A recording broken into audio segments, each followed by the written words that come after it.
Hai, welcome back semuanya. Pernah nggak kamu makan gak enak, tidur nggak lelap, dan sering bengong sendiri? Itu bukan karena kamu kurang minum aja. Yuk cari tahu lebih dalam setelah yang satu ini. Let's go!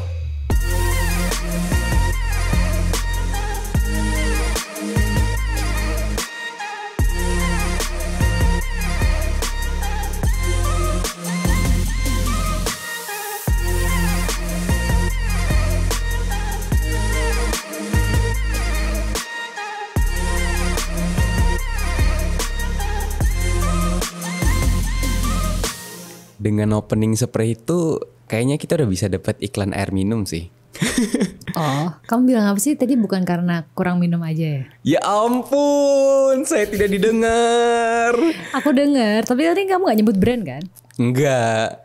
Ya ampun, saya tidak didengar oleh partner saya sendiri. Sangat mengecewakan. Jadi kan gue bilang kan, pernah nggak orang-orang itu makan gak enak, tidur nggak lelap, sering bengong sendiri. Kan biasa kan itu kayak iklan air minum itu loh. Nah jadi sebenarnya topik hari ini tuh berkaitan dengan itu. Nah enggak. Oh, enggak dong. Okay. Tentang keresahan kehidupan lagi sebenarnya. Udah biasa kan kita membahas itu kan. Cuman ini sih, jadi beberapa waktu lalu itu gue sempat ketemu temen gue. Nah dia itu gimana ya? Dia tuh nggak tahu kenapa kayak nggak punya gairah hidup gitu. Kayak tidak bersemangat. Gue kira gejalanya gimana sih Har kayak gitu tuh? Datangnya mukanya datar. Terus kebetulan kemarin itu kan kita lagi main badminton bareng kan. Terus mainnya nggak semangat. Terus nggak mau lari. Terus pas duduk dia kayak pemandangannya kosong. Kayak nggak bergairah aja gitu. Kayak kalau misalnya lu lihat dia lu bisa. Tapi hidup maksudnya normal. Maksudnya bisa berfungsi dengan normal. Bisa normal. Sangat normal sekali. Sangat normal sekali. Pintar nggak tau lah, relatif lah kalau itu. Tapi normal. Cuman setiap orang yang lihat dia, orang itu ya bisa tahu lah kalau misalnya itu dia lagi mungkin dia lagi punya masalah atau lagi nggak punya gairah hidup gitu. Itu kan sebenarnya kelihatan banget. Kalau menurut gue sih kelihatan banget ya. Oke. Terus gue nanya kan, lo kenapa lagi ada masalah? Dia bilang enggak gitu. Terus gue bilang kok lo kayak nggak bergairah gitu, kelihatan nggak bergairah, kayak kelihatan capek banget, lemes, letih, lesu. Terus gue nanya, lo kurang minum ya, mau gue beliin minum nggak? Kayak lo kayak ambasadornya ya sekarang ya. Gue kayak teman yang suportif kan, jadi gue nawarin dong, mau gue beliin minum nggak? Mana tau lebih fokus gitu kan. Dia bilang enggak. Terus gue bilang, lo kenapa dong? Dia bilang nggak tahu, gue rasa bosen aja sama badminton kan, kebetulan kita olahraga badminton kan. Dia bilang bosen aja. Emang lu kegiatan sehari-harinya ngapain aja? Maksudnya ada sesuatu yang bikin lu nggak bosen nggak? Dia bilang nggak tahu, semuanya ngebosenin aja sekarang menurut gue. Dia temen lamamu? Tidak begitu lama sih dan enggak ya, maksudnya bukan ketemu kemarin doang kan? Berarti? Oh enggak ya, udah kenalnya cukup lama, cuman nggak kenal yang deket-deket banget gitu loh, tapi saling tahu, saling kenal lah. Jadi gue nanya dong, apa kegiatan sehari-hari lu yang bikin lu tuh bisa merasa happy gitu? Dia bilang gak ada. Dia cuma merasa bosen. Terus kadang yang paling akhir-akhir ini tuh kegiatan baru yang dia jalan itu lagi main boxing dia. Nah dia bilang main boxing itu entah kenapa sedikit memantik interest dia. Gua pikir boxing as in sport. Sports ya, boxing as in sport. Terus, bukan kayak di time zone gitu kan? Oke. Bukan. Ini bukan kayak di game center gitu kan? Bukan. Ini benar-benar sport gitu, main boxing lah, tonjok-tonjokan. Gue mikir kayaknya ini karena sesuatu yang baru, mungkin dia merasa exciting gitu. Dan mungkin ini aja tuh pelarian. Nah makanya gue mau nanya nih, orang yang merasa gak bergairah dalam hidup itu sebenarnya itu dia emang lagi bosan aja sama kehidupan, atau dia kehilangan arah? Apakah dia bosan ataukah dia kehilangan arah? Bisa dua-duanya. Kalau bosan itu kan ya misalnya tadi dari ceritamu ya mungkin dia menjalani rutinitas yang sama persis setiap minggu selama setahun gitu. Ya pasti bosan lah. Manusia tuh butuh unplug, jadi kayak butuh time out untuk dia healing ya? Keluar dari, ya itu tuh sebetulnya ada betulnya gitu. Butuh untuk kita rehat sebentar, itu tuh perlu. Bisa juga bosan karena belum detail banget kan kamu kasih taunya gitu. Yang kedua, apakah dia feeling lost? Bisa juga ya. bisa juga kalau misalnya gini, aku kan baca Laziness Doesn't Exist kan. Pernah lihat buku itu nggak? Enggak, belum. Ada buku judulnya, pokoknya kemalasan tuh sebetulnya tuh nggak ada. Karena sebetulnya ya secara garis besar, ini cuma satu buku tak rangkum satu kalimat ya, jadi jangan ditelan mentah-mentah ya. Intinya adalah sebetulnya manusia tuh selalu punya keinginan untuk mengajar sesuatu gitu loh. Karena itu adalah salah satu sumber kita merasa alive gitu. Nah jadinya ketika lu merasa malas, itu tuh kemungkinan besar lu tuh menghindari sesuatu yang seharusnya lu lakukan aja gitu. Oh, gue pernah dengar tuh kalau itu. Nah, jadi kayak sebenarnya tuh lu tuh bukan malas, tapi lu tuh sebenarnya pengen hal lain, tapi lu harus melakukan hal yang lain gitu. Jadi kayak lu sebenarnya pengen A, tapi lu mesti ngelakuin B, jadi lu males gitu loh. Atau mungkin satu lagi, otak lu itu lagi kepenuhan aja, lagi stuck aja. Nah itu yang kadang karena terlalu banyak yang harus dilakukan, makanya bikin lo jadi malas untuk melakukan itu. Bisa. Jadi kayak burn out kan. Kayak udah kepenuhan gitu. Bisa juga sih.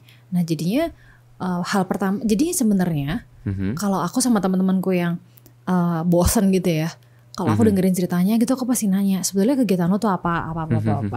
Terus ujung-ujungnya ya Hari, kebanyakan pola yang aku terima itu biasanya tuh kayak ada kebanyakan orang-orang itu tuh kayak hidup di penjara gitu loh Hari. Penjara dalam artian as in gimana? Jail. Iya kayak as in jail. Gini, penjara rutinitas. Iya sebetulnya penjara ini adalah istilah yang kita definisikannya di sini deh coba ya. Oke.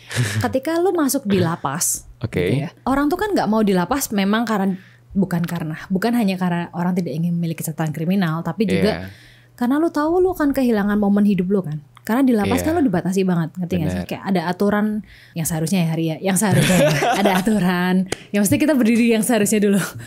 Ada ini aturan yang ketat. Nyindir siapa ya? Ini seharusnya. Oke, terus? Kan pasti ada aturan yang ketat. Lu nggak boleh melakukan apapun yang lu mau. Lu nggak bisa melakukan apapun yang lu mau, kan susah kan. Jadi kayak lu terpenjara itu kan karena lu diberi batasan waktu dan ruang untuk tidak bisa melakukan apapun gitu. Nah, jadi kalau orang-orang yang kayak gitu, menurutku ya nggak ada bedanya dalam tanda kutip kayak mereka hidup di penjara kan gitu loh. Nah masalahnya adalah lah ini kan lu nggak di penjara nih. Kenapa lu hidup kayak di penjara gitu kan? Berarti kan pertanyaannya dua dong. Lu mau menjara diri lu sendiri secara willingly gitu, atau secara subconsciously, atau bahkan tidak sadar, atau ada orang lain yang dalam tanda kutip mau menjara lu gitu. Misalnya dalam sebuah hubungan, misal lu seorang istri, misal lu seorang istri di mana suami lu tuh sama sekali tidak mengizinkan lu untuk keluar rumah, terus atau misalnya ke kondisi keluarga lu tidak mengizinkan lu untuk keluar rumah dan segala macamnya gitu. Nah itu adalah penjara yang diciptakan oleh orang lain kan gitu. Nah jadinya ya banyak hal. Apakah temanmu itu nggak bergairah, itu kemungkinan dalam tanda kutip ya karena dia terpenjara dalam aktivitas yang diciptakan sendiri gak sih? Nah itu sebenarnya aku kurang tahu lebih detailnya lagi sih, karena belum aku tanyain lebih lanjut. Tapi yang mau aku tanyain adalah, emang kalau misalnya hidup kita lagi gak bergairah banget nih, emang apa sih yang harus kita lakukan? Apa sih yang harus kita cari supaya menemukan kegairahan itu lagi? Atau mungkin simpelnya orang bilang pursuit of happiness ya, mencari kebahagiaan ya. Tapi ini bahkan dia kayaknya tidak kelihatan untuk mencari sesuatu yang bahagia gitu. Dia hidupnya tidak bergairah gitu.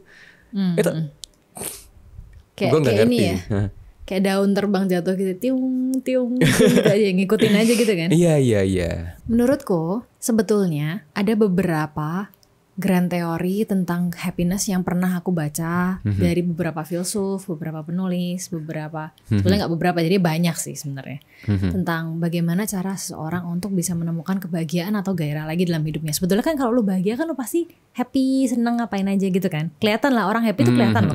Bergairah sama happy itu sama gak sih? Bergairah tuh semangat tuh juga kelihatan juga orang yang semangat. Tapi intinya kalau lu nggak happy melakukan sesuatu, kemungkinan kecil lu semangat gak sih?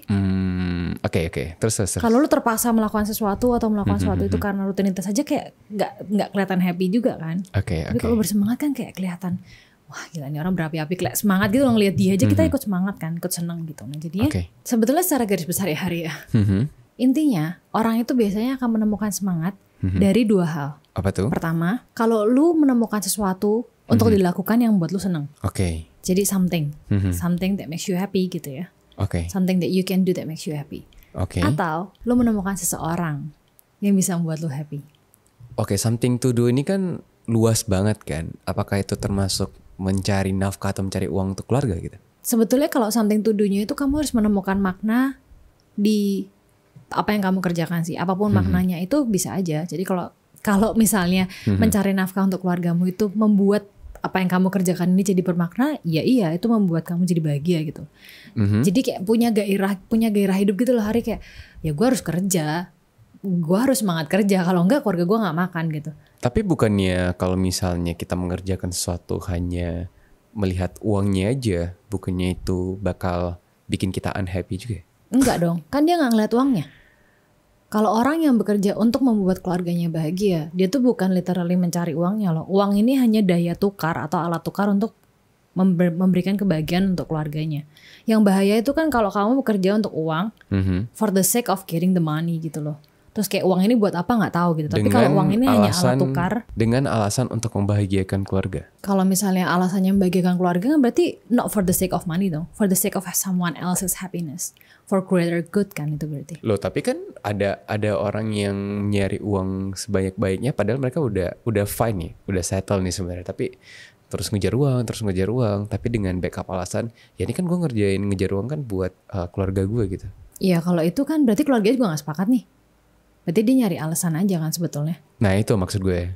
Iya kalau itu something to do-nya berarti dia hanya mencari alasan untuk mengerjakan apa yang dia sukai gitu loh. Kan gini tadi kan kita bahas apa sih sebetulnya yang buat orang tuh bergairah hidup. Ketika dia punya sesuatu yang dia sukai kan. Yeah. Nah ternyata yang dia sukai ini menyita perhatian dan waktunya dia dengan amat sangat sampai orang-orang yang seharusnya dia cintai itu he neglected gitu or she neglected gitu. Oh, oke. Neglect itu apa Hari? Abaikan gitu ya, lupakan gitu. Jadinya karena dia merasa guilty, merasa bersalah bahwa oh iya seharusnya gue ngurusin ini.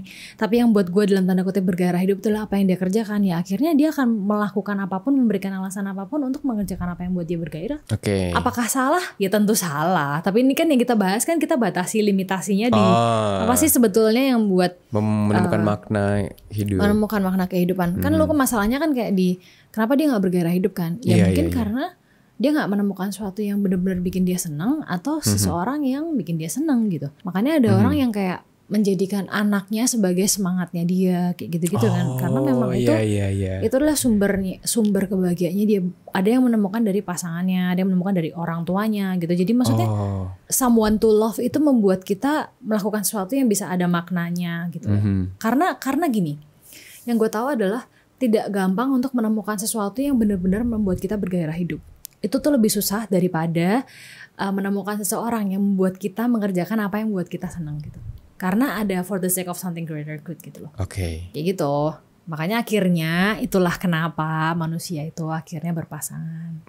Karena itu adalah alasan yang lebih kuat gitu loh. Untuk lo terus berjuang maju. Kalau lo punya sesuatu yang harus lo perjuangkan dan itu adalah bentuknya manusia atau love atau human gitu ya, itu akan buat lo tuh majunya tuh jauh lebih kuat dan lebih lama gitu. Bentar, tapi kan kita pernah bahas kalau misalnya kondisi kita sekarang lagi kehilangan arah atau tidak bergairah dan kita mencari seseorang untuk menjadi pasangan kita, bukannya itu hanya akan menjadi bentuk sebuah pelarian, itu jadi toksik dong nantinya.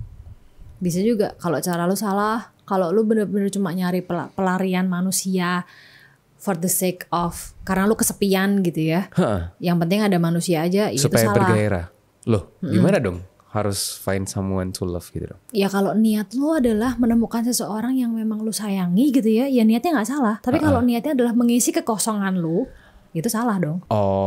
Kan berarti kalau niat lu adalah menemukan seseorang yang lu cintai, kan lu mencintai dia kegiatannya dong. Iya. Tapi kalau lu menemukan seseorang untuk mengisi lu, berarti dia mencintai lu dong. Ya berarti kan salah dong. Kan lu gak bisa kontrol itu. Make sense.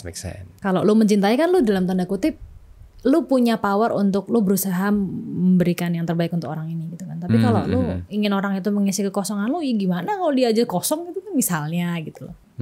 Bener juga. Tapi apakah dengan menemukan sesuatu untuk dilakukan dan menemukan sesuatu untuk dicintai, untuk diperjuangkan, apakah bakal pasti gitu leads kehidupan kita menjadi lebih bergairah dan bahagia gitu? Apakah pasti? Susah nih. Udah pasti jawabanku enggak nih kalau tanya apakah pasti nih. Karena gini, gimana ya? Sebetulnya tuh kan kita tuh akan punya gairah hidup. Kalau kita tuh menemukan masalah kan Hari. Sebetulnya masalah hidup tuh membuat kita tuh bersemangat hidup loh. Masalah? Dalam tanda kutip ya. Iya, kalau hidup lu tuh nggak ada masalah, kayak lempeng-lempeng aja tiap hari tuh sama, nggak ada masalah, itu tuh lu bakal merasa nggak semangat hidup. Tapi kalau lu diuji gitu loh, kayak dijegel, dikasih masalah tuh kan kayak kaget kan, ngerti gak sih, kayak ada kayak wake up call gitu loh. Wake up slap sih lebih tepatnya, kayak lu ditampar gitu untuk bangun gitu. Itu kan sebetulnya masalah hidup tuh membuat kita bangun gitu, karena ya masalah harus diselesaikan gitu kan. Nah makanya sebetulnya dengan mencari hal yang baru atau untuk dikerjakan atau mencari seorang untuk dicintai, itu kan sebenarnya kita menambah masalah baru dalam hidup kita kan. Kayak ya kalau lu ngerjain sesuatu ya pasti itu ada masalah. Kalau lu mencintai seseorang ya pasti hubungan lu ada masalah gitu kan. Nah ini nih banyak listener kita tuh yang bilang gini kayak, udahlah nggak usah kerja mah capek, bisnis mah capek, banyak masalah, pacaran mah capek, isinya berantem terus dan segala macamnya gitu ya. Gini, kalau lu mencari sesuatu untuk dikerjakan atau seseorang untuk dicintai karena lu meminta hal itu untuk memberikan lu kebahagiaan, udah pasti lu nggak bahagia lah. Iya karena mereka nggak bertanggung jawab atas kebahagiaan lu gitu loh. Yang bertanggung jawab atas kebahagiaan lu kan lu nih. Jadi dari masalah yang lu masukkan ke hidup lu pecahkan, ya lu bahagia karena lu pinter gitu loh. Kayak lu tambah pinter gitu. Dari yang sebelumnya lu gak bisa, kayak ada kepuasan tersendiri karena gue memecahkan masalah baru dalam hidup gue gitu hari. Nah kebahagiaan tuh datang dari situ gitu loh. Nah kemudian kalau lu nanya apakah pasti lu bahagia? Ya kalau lu nyerah ketika masalah itu datang ya udah pasti gak bahagia lah.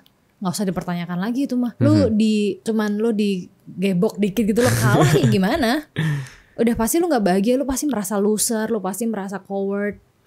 Ya pecundang dan segala macamnya. Lu merasa kalah sama kehidupan. Tapi kalau misalnya lu ngelawan, ya happy gak sih? Makanya sebetulnya ketika temen lu bilang kayak dia boxing itu happy, gue gak kaget sebetulnya. Karena gue pernah ada titik itu. Anjir, berarti dia melampiaskan amarahnya itu dengan nonjok ya? Nonjok orang ya? Waktu itu gue sih marah. Iya, waktu itu gue punya kemarahan yang tidak tersalurkan ya dengan...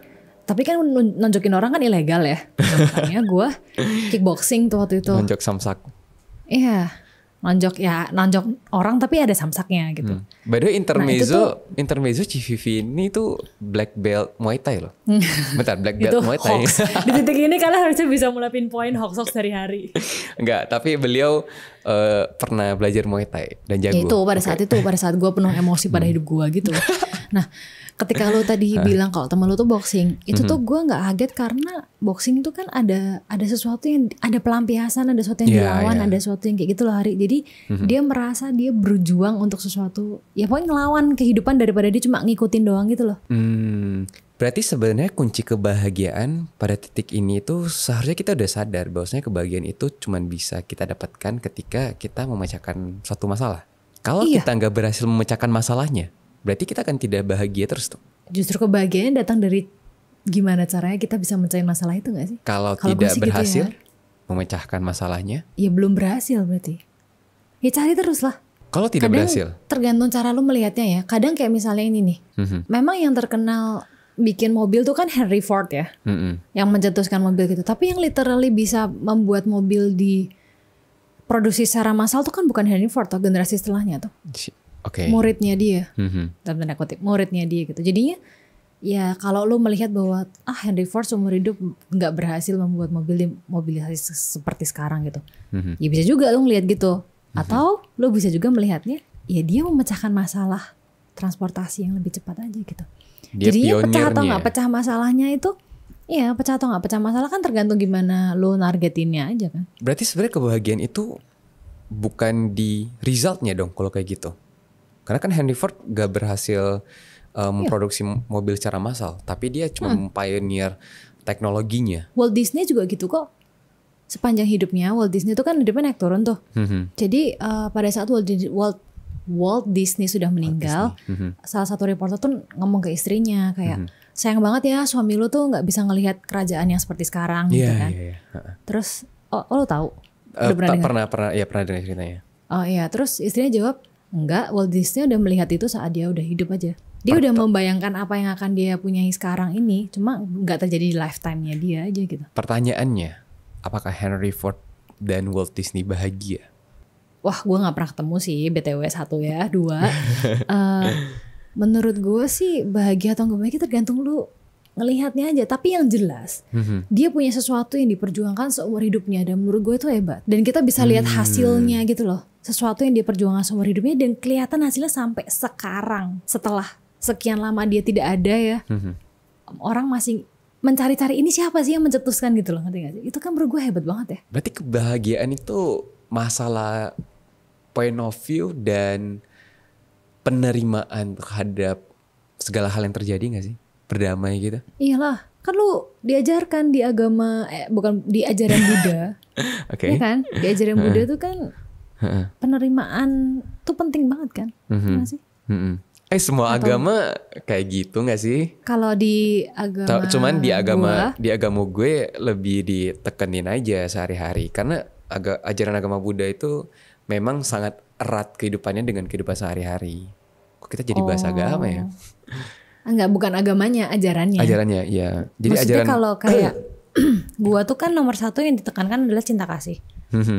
Gitu, jadi sama manusia saling mengasihi. Tapi kalau yang gua baca-baca di agama Buddha adalah itu nggak sih kayak penerimaan, lebih ke diri sendiri gitu loh. Iya, self aware. Kan? Ya sebenarnya mirip-mirip juga sih. Kalau cinta kasih itu kan sebenarnya hubungan kita dengan orang lain kan. Nah, tapi di ajaran agama Buddha itu kita mulai dari diri sendiri dulu, baru kita menyalurkannya ke orang lain gitu. Kalau diri kita sendiri aja udah yang kayak lu bilang tadi, misalnya kita diri sendiri kosong atau kehilangan arah, kalau kita bertemu orang lain kan kita kayak memberikan aura negatif gitu loh. Jadi makanya diajarin di agama Buddha itu kita harus lebih self aware. Dari diri sendiri kita harus menjadi lebih baik dulu, baru ketika kita bertemu dengan orang lain juga harapannya bisa jadi lebih baik tuh.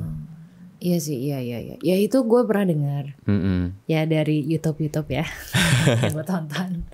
Makanya gue konfirmasi, ya itulah. Maksudnya itu dia. Makanya kalau kamu tadi nanya terus sama aku kayak, sebetulnya kenapa sih orang gak bahagia, gimana sih? Apakah itu pasti bisa membuat kita bahagia? Apakah Walt Disneyland itu pasti bahagia? Secara makin kesini ya Hari, gue tuh udah gak lagi mikirin soal apakah ini bikin gue bahagia, apakah hidup gue pasti bahagia. Karena gue semakin belajar, setiap kali gue mempertanyakan apakah gue ini akan bahagia, apakah ini bikin gue seneng gitu ya, ujung-ujungnya gue gak seneng loh. Ujung-ujungnya paradoks itu tuh kayak kena banget di gue gitu loh. Jadi misalnya kayak ada orang nanya, kenapa lo ngelakuin itu gitu kan, emang itu bikin lo seneng gitu? Jawaban gue adalah enggak bikin gue seneng, tapi bikin gue pengen ngelakuin itu aja gitu loh. Jadi keinginan itu, gue bertahan sama keinginan untuk melakukan itu aja. Jadi desire atau effort atau force untuk ngelakuin itulah yang gue pertahankan, daripada sekedar mengejar kebahagiaan, result. Iya hasilnya, atau mungkin nanti kayak orang tuh kayak pengen dijanjiin gitu loh Hari seringnya. Kayak apa yang bisa gue dapat, misal lu beli HP gitu ya. Lu kan memang pasti ngecek spek dong. Spek, harga lu bandingin sama kompetitor dan segala macamnya. Terus kemudian yang lu paling pertanyakan, paling takut kan gimana kalau salah beli gitu kan. Iya. Nah itulah kenapa memang kita butuh riset. Itu gak salah. Iya. Tapi maksud gue gini loh, kalau yang paling penting tuh kan bukan dapat barangnya toh. Yang paling penting tuh riset lu bener gitu loh maksud gue. Kalau riset lu tuh adalah handphone mana yang bikin gue paling populer, handphone mana yang bikin gue diterima di tongkrongan.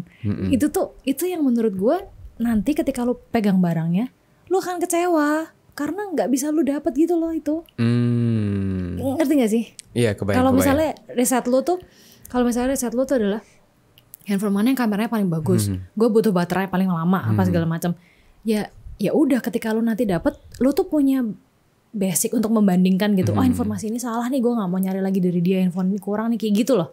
Jadi tuh lu tuh bukan happy atau nggak happy aja gitu loh. Risetnya tuh lu akan ngelakuinnya dengan bener gitu. Tapi ketika resultnya itu adalah lu canangkan pada sesuatu yang nggak bisa lu kontrol, lu pasti stresnya. Termasuk kayak misalnya Walt Disney atau Henry Ford gitu. Mereka mungkin tahu bahwa perjalanan mereka tuh akan sangat panjang untuk menciptakan keajaiban itu gitu. Jadi ya mereka kayaknya udah nggak lagi mempertanyakan happy atau nggak happy gitu loh. Ya mungkin maksud CVV mengenai spek tadi itu kayak gini. Mungkin spek kebahagiaan yang maksud CVV adalah kalau misalnya apa yang bahagia menurut kita itu adalah sesuatu yang ditanamkan orang lain, misalnya validasi dari orang lain, terus sesuatu harapan dari orang lain dan bukan datang eksternal lah. Iya, sesuatu dari eksternal. dan bukan dari diri kita sendiri, itu pada akhirnya kita nggak akan mendapatkan kebahagiaan itu. Tapi kebahagiaan itu nantinya bakal datang sendiri seiring dengan berjalannya waktu, kalau riset kita ataupun yang kita kerjakan itu sesuai dengan yang kita inisiasi, apa yang kita mau dan apa yang kita percayai ini akan membuat kita bahagia, ataupun sesuatu yang kita kerjakan mungkin akan bermakna untuk hidup kita dan hidup orang lain. Ya, Dan sesuatu untuk yang ke dalam gitu loh. Iya, dan sesuatu itu yang akan memetik kebahagiaan itu. Benar gak sih? Pokoknya jangan. Jadi lu tuh apakah itu akan bikin lu happy? Mending pertanyaannya tuh diubah gitu. Apa sih yang lu harapkan ketika lu ngerjain sesuatu gitu? Kalau lu yang lu harapkan itu adalah untuk perkembangan diri lu, untuk lu tambah pintar, untuk lu punya teman baru, untuk lu tambah koneksi dan segala macam dari lu gitu ya. Itu kemungkinan besar ya lu akan happy gitu. Karena hampir pasti itu terjadi ketika lu melakukan sebuah perubahan hidup lu pasti terjadi. Tapi kalau lu berharapnya kayak misalnya ya supaya gue kaya atau sesuatu yang kayak patokannya aja udah nggak jelas gitu loh. Ya bahkan kaya sendiri parameternya itu sangat luas gitu loh. Kaya berdasarkan standar data penduduk, kaya berdasarkan lingkungan lu, itu udah beda-beda banget. Iya, itu dia. Dan gue tuh pernah dengerin, aduh siapa yang ngomongnya? Intinya gini, dia bilang bahwa manusia itu seringkali membandingkan dirinya dengan lingkungan sekitarnya daripada seluruh dunia. Jadi mau lu tuh udah makan makanan yang paling enak, tapi kalau lu lihat sekitar lu tuh makanannya lebih enak gitu ya. Lu tuh merasa makanan lu gak enak gitu. Meskipun chefnya bilang ini tuh the best dish that we have gitu ya. Tapi lu merasa tapi dia lebih mahal gitu. Nah tuh lu akan bisa ngomong itu gak enak. Meskipun lu tahu betapa banyaknya manusia yang gak bisa makan itu gitu, lu ngerti gak sih? Iya. Lu tuh tahu tapi manusia tuh gak bisa ngomper secara objektif gitu. Nah itu keburukan manusia yang membuat kita seringkali tidak bahagia. Bisa gak sih kalau misalnya gue simpulkan itu bahagia itu datang ketika kita sudah bersyukur? Tahu cara bersyukur gak sih? Tapi ini juga banyak polemik sih. Kadang orang bilang dengan kita bersyukur itu kayak seakan-akan kita cepat puas dengan kondisi yang ada. Itu membuat kita gak bisa menjadi orang yang jauh lebih baik. Kayak kita menyerah dengan kondisi sekarang, yaudah kita bersyukur aja dengan apa yang kita sekarang punyai. Dan ya udah gitu aja. Itu juga menghambat growth gak sih? Itu gini nih. Ada satu hal yang gue merasa tuh gak berhubungan tapi dihubung-hubungkan. Misal orang kaya itu nggak berarti jahat. Orang pintar itu nggak berarti sukses. Orang miskin bukan berarti tukang nyolong. Gitu loh. Maksud gue tuh kayak itu tuh ada stereotip yang ditempelkan. Contohnya kayak orang pintar tuh nggak selalu kutu buku gitu. Dan orang berandal nggak selalu tatoan. Maksud tuh ada banyak hal yang itu loh, ngerti nggak sih, kayak ditempelin dan dipasangin sesuatu yang nggak pasangannya gitu. Menurut gue nggak ada hubungannya. Memang stereotip itu mungkin ada, gue ngerti itu datang dari mana, gue ngerti. Tapi tidak berarti itu harus terjadi gitu loh. Jadi maksudnya gini, logical fallacies ya? Iya, logical fallacy. Lu bisa kok jadi pinter dan tetap baik hati dan kaya gitu. Gue kenal orang kayak gitu. Dan lu juga bisa jadi jahat, iya. Dan lu bisa bersyukur. Iya. Tapi juga lu di satu titik tetap bisa maju gitu loh. Iya. Dan lu juga bisa bersyukur dan lu masih bisa menjadi orang yang lebih baik gitu.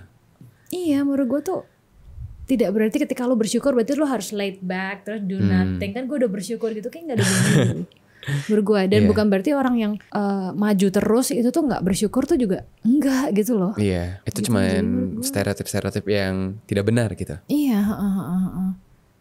Ya gini, lu sering dong kayak masa gak punya pacar sih padahal cantik loh. Iya kan? Ya dong. Itu kan udah itu kan sering banget dipasangin gitu. Ya kayak hari ini juga kena nih. Kenapa hari gak punya pacar padahal dia ganteng loh. Ya kan kayak gitu loh misalnya. Itu kan suatu yang kayak apa sih, you don't know anything gitu loh rasanya kayak gitu loh maksudnya. Makanya mungkin selama ini orang itu mungkin kurang bahagia karena selama ini itu standar kebahagiaan yang menurut dia bahagia itu adalah standar yang ditetapkan oleh orang lain, bukan dari dirinya sendiri. Dan makanya untuk mempunyai hidup yang lebih bahagia, lebih bergairah, harusnya kita melakukan sesuatu yang benar-benar dari diri kita sendiri. Apa sih yang sebenarnya kita mau gitu. Dan bukan berdasarkan validasi dari orang lain. Dan apakah dengan melakukan sesuatu itu akan membuat kita bahagia?